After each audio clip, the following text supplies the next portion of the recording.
Guys, welcome into the Gashouse Gang. Matt, Pauley, Kevin Wheeler with you here. The Gashouse Gang brought to you by Saliga Heating and Cooling right here. Game Day Men's Health right there and also right here. Feel free to go to GameDayMen'sHealth.com. My recommendation is if you're not feeling right, don't just not feel right. Don't suck it up. Go to Game Day Men's Health. They can help you out, man. They're pros. It's a cool environment. And obviously we love them because they're also sponsors of the show. I love them because I'm also what would you say, Matt? I am a client. I'm not gonna lie, man. 5-6 weeks in, I'm feeling pretty darn good. So that's awesome. Feel free to jump in there anytime anybody wants to. GameDayMen'sHealth.com. All right, we got a lot to do today, Matt. Obviously, we're 2 weeks now left in spring training. We've got a whole bunch of different angles to approach here. Mm-hmm. And look, the offense still isn't going. It's just not. I mean, you don't have to be overly analytical about the idea that they're not scoring runs, right? I mean, that's just a fact. We saw it again yesterday, and I thought it'd be fun to just kind of revisit this. And by the way, bring your comments to the table. We're always happy to mix those in. If you want to jump in wherever you're watching, whether it's YouTube, Facebook, or on Twitter, you're welcome to comment, and we'll address those as we go along. Pop them up on the screen and everything else. So feel free to jump in on that with your questions and concerns. But, I struggle with this. When is it time to worry? Because, it's different for every guy. Some guys are not doing well. Some guys are not getting results, but they're doing some things well. Some guys are actually putting up numbers and everything works. And it's not all one thing. But for a team, I don't think it makes any sense to worry, panic, freak out until the regular season. I mean, if you see it in April and it looks like last year, that's your cause for concern. If you see it now, it doesn't matter any more than if every guy on the team was hitting 400. We'd still have the same questions going into the regular season.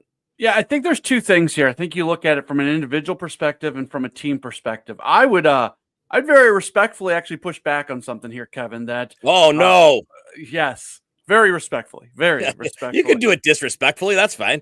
So up until yesterday, and again, I'm talking about a 7-game sample size there, so it's tiny, but seven games is a large percentage of the amount of games that they've played so far in spring training.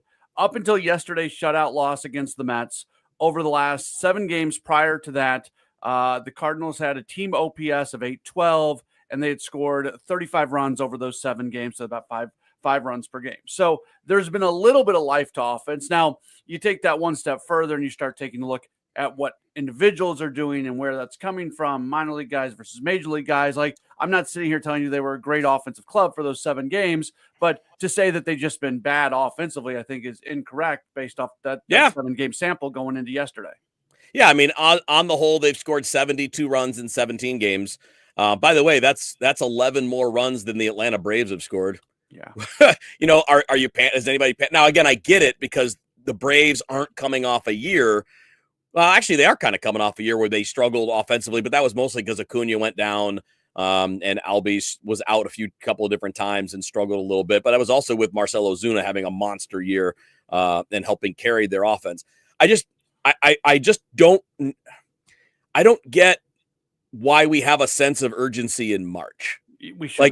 I get that guys competing for jobs need to have a sense of urgency in their work. Right. Yeah. Victor Scott has a sense of urgency because he's trying to win a job. Same thing for Siani. Same thing for anybody else that's trying to get themselves moving in the right direction. But like for all of us, I feel like we've started to treat baseball too much like football over the last 10, 15 years, where everything we're seeing in the moment is just too big of a deal. And it's just not. It's a marathon, and you don't know anything after 17 games. You don't know any. I mean, I don't know how many times we've mentioned this, but 2 years ago, the Cardinals had the best record in Grapefruit League action and then went out and lost 90 games. Right. It's there's no direct connection here. And I think the concerns that we have about the Cardinals offense are simply the same ones we had coming into spring training. And those were never going to be answered in spring training. They can't be. They can only be answered in regular season games. And even you have to get deep in the season, something that I struggle with fans and listeners every single year. And it was the same when I was doing stuff with the Brewers, and now it's the same that I do stuff with the Cardinals. There's this immediate reaction to what happens in the first month, 6 weeks, 2 months of the season. And that might mean something, but it might not mean something. I think there's sometimes people have a hard time accepting the fact that, okay, this might actually be something. I will say that if you're a bad offensive club in the first month of the season and then you end up being a bad offensive club, you can sit there at the end of the year and say, okay, we saw the signs of it in the first month. Mm-hmm. There's just as much of a chance of being a bad offensive club in the first month of the season. And then all of a sudden you figure things out and things get going and so forth. And anytime I sit there and pump the brakes on folks in the first month of the season, and then it turns out that actually is who they are, people try to remind me, though, you see, we were telling you. And it's just, there's no rhyme or reason to what you see at this time of the year, what you see in April, and even to a certain extent in May, and who the team is actually going to be. Now, I would contend that of every year of recent years, the Cardinals getting off the mat quickly and having a good start to the season, this is a really important year because I don't think the team is built to knock down a deficit. If they find themselves in a big hole early on, I have a hard time believing they're going to get out of it. But that from an individual standpoint, from everything but wins and losses, I don't think that we can take much away from what we see in spring and what we see early on in the regular season. And I would tack on to that, this year it's more important than ever to get off to a good start if you want to sell tickets. Yeah. I mean, people are rightfully concerned about what this team is going to be, in part because of the team's messaging and inaction in the offseason, right? I mean, we've talked about the whole reset gone bad, and it really hasn't gone bad. It just hasn't gone for the most. Now, they could change that. They could change that by naming Victor Scott the center fielder. They could change that by having both Liberatore and McGreevy in the rotation, right? There are ways that they could change it and actually make the reset more of a thing with their decisions at the end of the spring. But here's what I would advise. And I think, Ollie Marmol, I think, talked about this. It was either yesterday or today. But the truth is that from now until the end of spring is when you're going to want to pay more attention. Yes.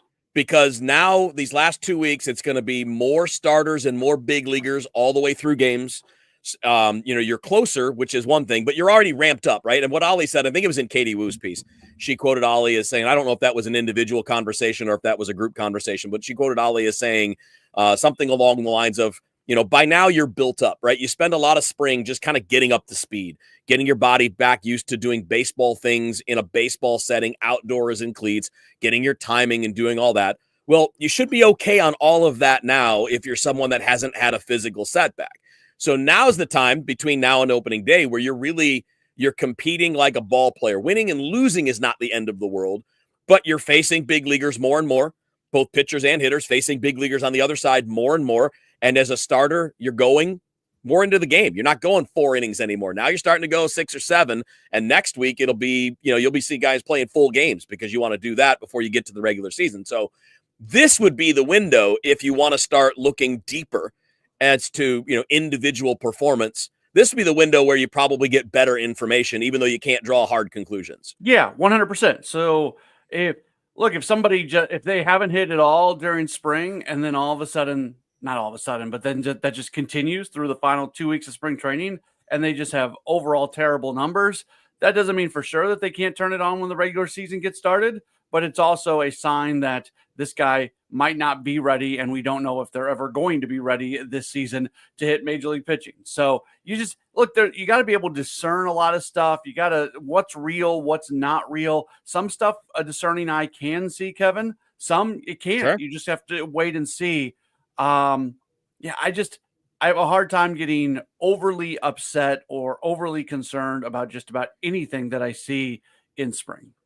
No, and look, these things do matter, but I think I mentioned this briefly yesterday, but when I asked Mo about this on Sunday, because I talk about what we don't know a lot, right? Yeah. And what a lot of people don't take the time to do is go from the regular box score to Baseball Savant and see, all right, how did those things happen, right? Is a guy making a lot of loud outs, or is he just getting hits on dinks and doinks? Because loud outs are better than getting hits on dinks and doinks. I know you want the result, but nobody wants to hit a ball 42 miles an hour off the end of the bat. Nobody's trying to do that. You might get lucky once in a while, but that's luck. When you hit the ball harder, you're improving your odds, and that's what it's all about. But there's more that they have than we have, right? They've got all of that data and information from the backfields, from live BPs, from simulated batting practice sessions where they're in a cage facing a machine throwing velo. So they have a lot more that they're going to be evaluating than we have access to, and that doesn't mean that they're going to get it right. It doesn't mean that we can't see certain things, because we can definitely see some of the basics. But the problem, again, the team has played 17 games, Matt. What do you think the most a position player has played? Like 8 games, right? Like maybe a little bit more than 8 that. or 9. But I mean, like starters aren't playing they're basically playing every other day, or maybe 2 out of 3. Right. Like a Matt Koperniak has probably played a lot. I'll look right now. Right. He's appeared in a lot of games because Yeah. he comes in late. He's starting today, but he's come in late into games. But other guys, Contreras and those guys, they're not playing every game. Yeah, Now, so Arenado's at 10 games, and he Right. came into And he's the spring most, saying, right? Yeah, he came into spring saying he wanted to play a lot this spring. So I haven't looked at every single guy, but I think Arenado at 10 games kind of sets the base level. It's Matt Pauley and Kevin Wheeler with you here on the Gashouse Gang. It's brought to you by Saliga Heating and Cooling and my buddies at Game Day Men's Health. They do great work, GameDayMen'sHealth.com. We will take some questions, comments, whatever. They don't have to be questions. I just, kind of always put it that way, but they can be your thoughts. Maybe the simplest way to put it in the comments over to the side. Which side is it? It is that way. It's that way on my screen. Feel free to throw them out there. We'll mix them in as we go through the day today, whether it's the offense or anything else. Another thing I wanted to bring up today, Matt, and we again briefly touched on this yesterday, but we just didn't have the time with the 4 of us to get deeper into it. I wonder if the Cardinals are interested in or looking to get involved in some late spring trades with some of these teams that are losing players to injuries, right? I mean, the Yankees have lost Garrett Cole for the year, and Luis Gil is down for at least 3 months, and you really don't know beyond that how that's going to recover. He's got the lat injury. It could be fine. It could linger even longer than that. They have no idea what they're going to get, if anything, from Giancarlo Stanton. DJ LeMahieu's already hurt again and have no idea what they're going to get from him. Do you get the sense from having been down there for as long as you have been that they're still open to continuing the reset, like still open to moving Arenado or moving a starter? I mean, God, with all the buzz about Liberatore making an impression, with McGreevy looking good, it probably wouldn't be the end of the world to move a starter. Yeah, so, and look, I'm the guy who said that Nolan Arenado is going to be traded by Christmas, so take everything I say with a grain of salt, right? But that being said, and this has nothing to do with me being down in Florida and like reading the room of everything that was going around. This has everything to do with just, I thought it was really interesting, Kevin, when John Mozeliak, almost unprompted to you on Sunday morning, starts talking up Matthew Liberatore as a starting pitcher. Like what motivates him to say that? Because at the beginning of spring, the messaging, I can go back and find the audio if anybody doesn't believe me, because I'm in the room when it was said. Oliver Marmol basically said that Liberatore is going to be stretched out in case it hits the fan and they need a starter in an emergency situation. So over the course of about a month, we've gone from if it hits the fan, break glass if needed for Liberatore, to Mozeliak unprompted talking about Libby as a starter, and this is his long-term thing. And obviously those are 2 different people and they don't have to be exactly on the same wavelength and everything, but that's messaging from the team that has changed in about a month. So what leads to that? And part of it is Liberatore's performance. Obviously, you look and see what he's doing, and then all of a sudden that might open some eyes. That's a fair thing to say, but there's just enough going on right now between things like that being said, the obvious numbers crunch when it comes to the rotation, pitchers going down across baseball. I mean, you got the Mets down 2 guys right now, Exactly. So the last thing the Cardinals want is for them all of a sudden to be dealing with some injuries in the last week of spring training, and they've traded a guy or 2 away, and now they're in trouble. And that can happen. That very much can happen. But as it sits right now, I think there is a very good possibility that 1 or more individuals that are earmarked for the starting rotation right now are not with the Cardinals on opening day. Fetty and Matz would be the 2, I would think, right? Yes, I mean, the other ones are probably not going anywhere. And again, I kind of side with the team on this. I wouldn't trade 2 guys right now. I would trade 1, but I want my price. If you're in desperation mode, I want my price, because we had here we go. I'll put it up there. Zodiac pointed out that couldn't Stroman step in for Cole. Well, He could if he hadn't already stepped in for Luis Heel, yeah. who's down. So the guy that's filling in for Cole is going to be a rookie, probably Will Warren, who's talented. But I mean, this is a Yankees team that's planning on winning the World Series, and they're in a tough division. Like the Red Sox got a lot better. The Orioles are really good. Tampa Bay is always competitive, and I don't think Toronto sucks. So, you know, they're in a position where they don't necessarily have a ton of wiggle room. But if they like Will Warren, I'm sure you can get by with that as your fifth starter. The problem, though, is they lost a guy that was one of the top rookies in the American League last year in Heel, and they lost a guy that's a number one. So, and Fetty doesn't make up for the loss of a number one. That's not really what I'm saying. But, you know, those teams, you're talking about depth too. Well, if you're using all those guys now, who's your depth behind it if you're the Yankees? Right. And because what if somebody else goes down and now you're digging deeper into your AAA ranks for guys that may not be ready to do it? And I'd be shocked if the Yankees don't make a deal, whether it's signing a free agent that's still out there like a Gibson or a Lynn, which probably is their more sensible move, if we're being honest. Go sign a Kyle Gibson to eat up the innings you need to eat up and deal with the rest. Yeah, but I mean, do you want more? Because you mentioned you lose Heel and Cole, so you lose high-end starting pitching. And lots of strikeouts, you know, yeah. Okay, and you can't replace that, but you want to be able to replace some portion of that. And I think the onus is on the Yankees to go out and find somebody that's more than just in, you know, back of the rotation innings eater. And that would, Eric Fetty is more than a back of the rotation innings eater. Is there a conversation to be had about a Sandy Alcantara at some point? I mean, there's a handful of guys out there that they may not be aces, but they're at least top two, top three guys in the rotation pieces that the Yankees have to be looking at before they kick the tires on someone like Kyle Gibson. Yeah, absolutely. All right, so Timothy has a point about the offense, and I'll read it for those that are listening to us on the radio a little bit later on, or podcasting in case you can't see the video. But he says, the last 3 to 5 years, I've expected to see a no-hitter thrown by another team against the Cardinals, obviously. He said, I'd like to see where the Cardinals rank against batting against good pitchers.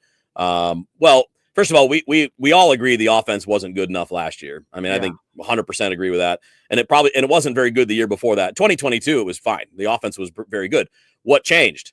Well, Arenado and Goldschmidt went from MVPs to just guys in a span of 2 years. That's really what changed between those seasons. But the rest of that part about batting against good pitchers, listen, guys, nobody hits good against good pitchers. That's why they're good pitchers. That's why they put up the numbers that they do, because nobody hits them, not even the good teams. Yeah. Like you throw any of those elite pitchers out there against the best lineup, those elite pitchers have the advantage, period, the end. So I find that to be an interesting way to look at it. Now, I will say where you rank as opposed to what your numbers are could matter. Like, are you better than other teams against those good pitchers? That's something that will matter in the postseason. But I don't think we're at a postseason conversation with these guys just yet.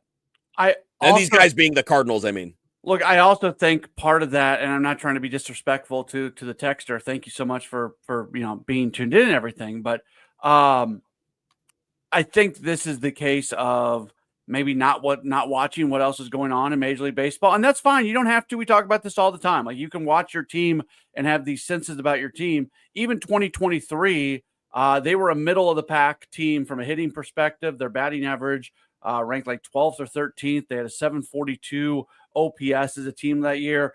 They struggled with like hitting with runners in scoring position and situational stuff, but they were a perfectly good offensive club in 2023. If they would have put up their 2023 numbers in 2024 offensively, they're probably a playoff club.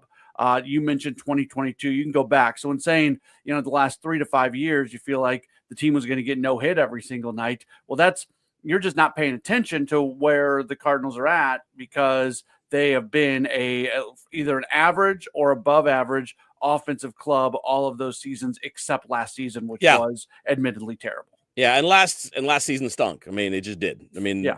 And for a whole, we've talked about all the reasons, right? It was Walker's failure to launch. It was Gorman going in the crapper in the second half of the season. It was Arenado and Goldschmidt not being Arenado and Goldschmidt, and it was Contreras being hurt. Like, when you look at those factors, right, that's it. That's why your offense didn't go well. Yeah. And the biggest factors in that are your big dogs not being your big dogs. I mean, it's the oldest saying in sports. But if you're going to live up to your team's potential, your best players need to be your best players. I mean, it's not that complicated. And I don't know that we can expect that, right? I think that it's going to be really interesting to see what Nolan Arenado pieces together this year. He was a league average hitter last year. He still got value as a player. I mean, like when you're an elite defender and a league average hitter, that's a pretty valuable player, but that's not what he is. That's not what he's paid to be. He's paid to be the middle of the order presence. And if he's not that, then you're going to have other guys become that. And whether that's, Contreras playing more because he's not catching, whether that's Nootbaar staying on the field and producing more, or Walker and Gorman figuring some things out and being better.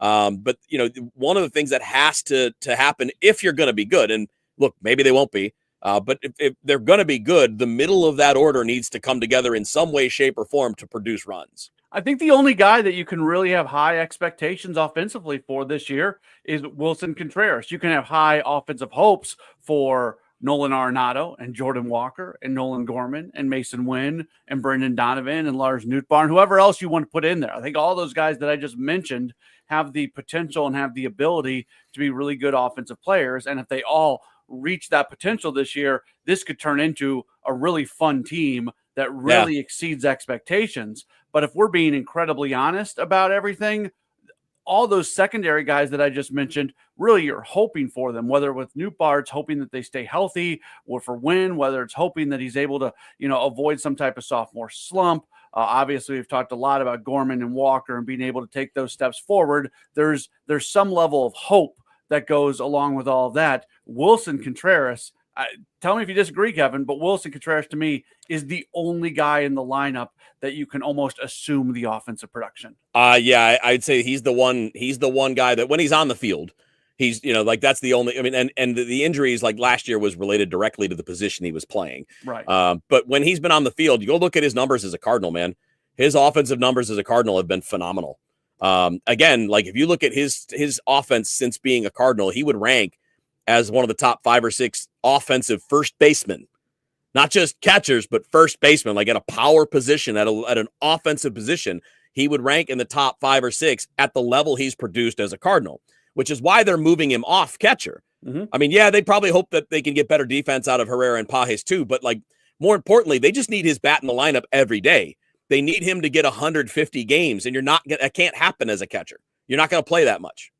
No, and hopefully it works. That's the thing. And we've talked a lot about it. He looks good over at first base. You mentioned the offensive production. If he keeps that up, and look, he should be even better offensively when he's playing first base, because you get knocked around. Even if you're in the game, you're getting knocked around. And I think that impacts the overall game. So there's a lot of reasons to be very bullish on the offensive season that Wilson Contreras is about to have. Yeah. And then the question is, and we can kind of get into this. So let's do this. Let's kind of reset things here. Matt Pauley and Kevin Wheeler with you here on the Gashouse Gang, and obviously brought to you by Saliga Heating and Cooling and my friends at Game Day Men's Health. This is there's a lot of interesting parts to this, making this offense better, right? We need to see individuals perform better. And here, let's start with this, because Gary's got an interesting point here coming at us from Twitter. And he says, what happens if Arenado regresses even more? Great question. Nothing good. Let's put it that way. Nothing good. What if Scott is good offensively? Well, that would be phenomenal, and that might change the top of your order. The Cardinals would be a better defensive team with Scott in center, Newton left, Donovan at second, rather than Newton center, Donovan in left, and Gorman at second. Would that limit Arenado's playing time if would they limit his playing time if he's just a 700 OPS guy? No, I don't see a scenario where Nolan Arenado doesn't play every day. Now, maybe they get him more days off here and there than they normally would, but no, he's not going to go to the bench. He's not going to be a part-time player. They won't do that to a player at that level. And by the way, that would undermine any ability they have to try to trade him at some point as well. I think you're much more likely to see the other guys. And as it stands now, Matt, we don't know who's going to win the job, but using that scenario that Gary threw out there, what if Scott's good offensively, and if he's the center fielder? Well, I think that impacts Alec Burleson the most. Yeah, it does. At least initially, right? And later on, it could impact Gorman. If Gorman gets off to a bad start, he may start to lose some of those at bats to Alec Burleson. But like early on, I would think it would impact Burleson more than anybody else because Newt's going to play if he's healthy. And that's not to say that Burleson wouldn't play. It just would mean that you don't have a spot because in the scenario with Scott in center, Newt's in left, Walker's in right, that means Donovan's at second. Donovan's playing. That's not a question. Donovan's playing. And then you've got Gorman and Burleson for DH. And then against a lefty, it's probably going to be Baker. Right. So I think that mostly impacts Burleson. And it could end up costing Gorman at bats if he doesn't get things figured out pretty quick.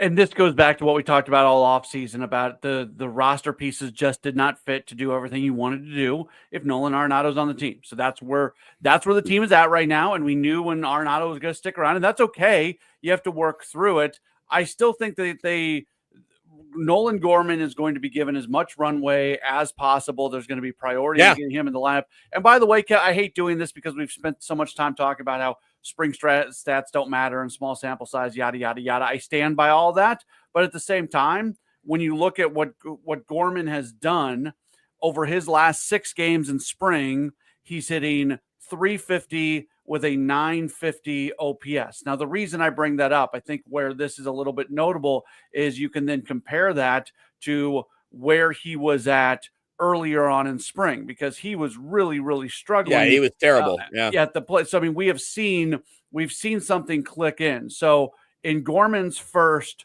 5 spring training games, he did not have a single hit. And in his last 6 games, he has 7 hits. That includes a home run and 2 doubles in there as well. So we're starting to see Gorman come around a little bit, and I think that's a very important thing to take note of. I'll say this, and we can go deeper on this too, but and we've all brought it up and talked about it. We talked about it last year in season 2. There are also things that the team can do and the manager can do to try to boost offense. Mm-hmm. And that is playing matchups better than they did last year. Now, last year they had a bench that really didn't allow it. It didn't allow it. You know, the bench was, while I understood it at the beginning, because they didn't have anybody to play shortstop in case Mason Wynn wasn't what they wanted him to be. Because keep in mind, at the beginning of last year, all we had on him as a big leaguer was the end of 2023, and that sucked.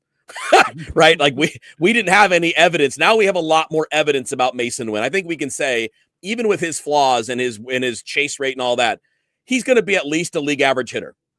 I mean, he's just that. He's got good bat to ball skills. He's obviously can run a little bit. So, soft ground balls or even soft liners can be hits for him. Like, I think we know what his floor is. And I think his ceiling is a regular all-star, right? I mean, he's got a high ceiling too. But we know that now, so you don't have to have a Brandon Crawford type guy as insurance in case the kid can't play. We know the kid can play. It's just a matter of whether he's going to be elite or just okay. And that's really where what we're going to learn about Wynn over the next several years, not just this year. But this roster, if you want to get more offense, like I love that it sounds very positive for Luke and Baker as an example. Yeah. That's a way to get more offense by having a big bat to face lefties, a big bat for lefties late in games. So when a good lefty comes out there in the 8th inning to set up a closer and it's a 1 or 2 run game, and you can say, all right, Alec, you've had a nice game, but you're going to the bench. Here's Luke for the lefty, and he can hit a bomb here or there. And it won't be all the time. He'll strike out more than he hits bombs. I mean, that's just the nature of pinch hitting.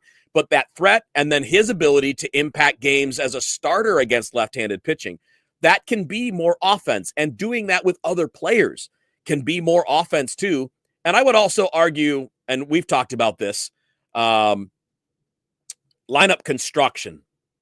And I know, the lineup conversation, Matt, is the oldest conversation in baseball. It's the oldest conversation in baseball. We do it all the time. But while on a day-to-day basis, it's not worth arguing over, if you're looking at overall philosophy for 162 games, it matters. Because putting your best players at the top of the order will get them more plate appearances over the course of the season. That increases your odds of scoring. By clustering on base and power at the top of the order, you're increasing your odds at scoring runs. And in any given game, it might fail. But if you do it 162 times, more often than not, you will get more out of it. And I love blackjack as an analogy for these types of things, Matt. And if you know the rules of blackjack, it's pretty simple. When the dealer has a bust hand and you have a chance to split eights, you split those damn eights. You might bust on both of those. You may not get it, but that's your best odds for making money while you're playing blackjack that day, is to take advantage of what you're seeing in front of you. And it's not a lock, but it helps. And I really hope that we see some progress there. And that's an area that I've been critical of Ollie. I don't hate Ollie. I think Ollie's a pretty decent manager, but there are some weak spots. And this is one of them. The Mason win at the top of the order thing has got to stop. Until he proves that he can hit right-handed pitching at a high level and get on base, he shouldn't be batting leadoff. That should be Donovan or Nootbaar. And then cluster the rest of your top guys together. And I don't care what it looks like 5 through 9. I mean, I care, but what matters the most is the top 3 or 4. Put your 3 or 4 best guys together, put on-base guys at the top. You will absolutely, over 162 games, increase your offensive output. Yeah, I think generally speaking, we make way too much of lineups. Like dissecting lineups on an everyday basis is not something that I enjoy doing during the regular season. And, yelling and screaming about this guy's batting 7th when he should be batting 6th or 5th. I'll pass on that conversation. That's not one that I like to have, and I don't think it has a huge impact. So I think we make too much of lineup construction. But to your point, what we don't make too much of, Kevin, is getting your best hitters as many at-bats as possible over the season. So that is where the first 3-4 spots in the lineup do absolutely matter, because those guys are going to get the opportunity. They'll get one more at-bat than everybody else 80, 90 times a year, probably closer to 80, and that plays out, and that results in run scoring. So, the Mason win at the top of the order thing, I can live with it. I don't like it. No, you can't. Matt, you can't. You can't live with a guy that never walks in the top of the order. If you look at what he does, and by the way, I can't wait to see this. Bernie sent me the research that he did on this Mason win against right-handed pitching when he's in the leadoff spot last year, and it's a lot of sample size. Yeah, I haven't gone through all of it, but I'll tell you this. We're going to talk about it on Thursday for sure, he and I. And are you going to be with us on Thursday? Yeah, I'll pop on. Because if you are, then all 3 of us will be talking about it. I'm sure he's going to post a video of his own. And you can find that YouTube, the Bernie Show on YouTube. But it's fascinating stuff. And when you look at what he does in that top of the order spot against right-handed pitching compared to Brendan Donovan or Lars Nootbaar, it's not even close. Yeah, it's not even close. I am on record saying that if I'm building the lineup, Mason Wynn's not my leadoff hitter. I'm just going to be less righteously indignant about it than damn it, be indignant. I guess that's where I would go. I'm sorry. But I will say that getting your best hitters at the top of the order is a very important thing, especially when there's a lot of pressure on this team to be good offensively from the beginning of the year. Because I agree. If they're not, you sit there and go, well, is this just more of last year? Because you know what? The roster looks the same as last year. So why should there be expectations that the run scoring is going to look different? For the run scoring to look different, you have to have players who were on the roster last year be better this year. So again, that's where the pressure is, that those guys actually do that from the beginning if possible. Garland asks if Tom agrees with my stance on win. Of course not. We've all had good fun at each other's expense. Him at ours and us at his over the Mason win thing. Thomas, I think you're being a smart aleck, but that's he says if Arenado's the best player on the roster, should he bat leadoff? Well, first of all, he might be the best all around player, but he's not the best hitter, right? And he's not the best on base guy. The best on-base guy should bat leadoff. So, look at Tampa. Tampa's really smart, right? I mean, Kevin Cash is one of the smartest managers out there. They win nonstop. And who's their leadoff guy? It's Yandy Diaz. Why is it Yandy? Why is it a slow first baseman? Because he's got a 380 on-base percentage year in and year out. 380. That's how you maintain an offense. You get the best guys at the top, and you get on base in front of the guys that can hit the ball out of the ballpark. That's what good teams do. There's a reason that the Dodgers hit Ohtani and Betts right at the top. They're not hitting 3 and 4, which is where they would have hit in 1988. Mm-hmm. Where they hit now is 1 and 2, because that's how you get them to the plate the most. Mike Trout bats second for a reason. Aaron Judge has batted first or second a lot for a reason. And the only reason Judge didn't bat second last year is because Soto did sometimes. That's what top teams do now in Major League Baseball. And by the way, Ken points out, what about Newt? I'm down with it. And by the way, Newt runs pretty well too. Yeah. Not a great base stealer, but he runs pretty well too. So if you want the best of all worlds, a guy that's got some pop and will get on base and can run a little bit, I mean, Newt's a great candidate to bat leadoff. And by the way, I'm actually kind of cool with a guy like Wynn hitting fifth. I'd be okay with that. Yeah, I mean, like, it's that's not. There's nothing. I don't hate him as a hitter. He's just not a leadoff guy. Yeah. So okay, I think this year is about this year, but it's also about future years. Ali talked about this. I think it was yesterday. I ran the audio on Sports Open Line. It was really interesting because Ali talked openly about the fact that there might be situations this year where you want a guy to experience a situation, so you don't go with somebody who might give you a better chance in that moment just because you're still trying to build for future years. And that is going to be something that's going to play out this year. And I'm fine with that. If leaving a guy in to face a really tough lefty in the seventh inning when you've got a strong righty bat on the bench because you want that player to experience that because of who they're eventually going to turn into, cool. I don't love it in the moment because you may lose the game, but if you take a step back and look where this organization is at,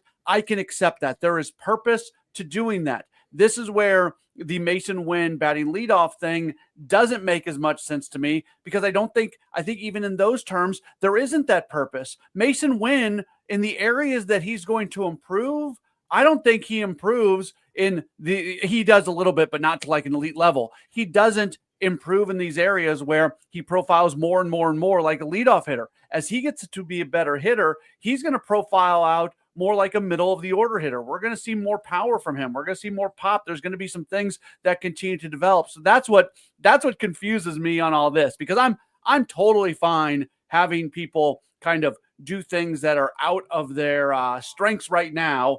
If it's eventually going to be a strength for them, I just don't see that so much with Mason Wynn. It's Matt Pauley and Kevin Wheeler with you here on the Gashouse Gang. We just have a couple more minutes, Matt. So let's follow up on that last thought from that previous segment, which is the idea that maybe sometimes they're going to, I don't want to say experiment, but like let guys learn to do jobs, right? If the philosophy is this is not all about 2025, maybe it's about letting guys do things they're going to need to do in the future, right? If that's the case, then apply that logic across the board if you're the manager. That means Miles Michaelis shouldn't be in the rotation. That means that you should not be playing Michael Ciani regularly at all ever in center field. It should be either Newt or Victor Scott.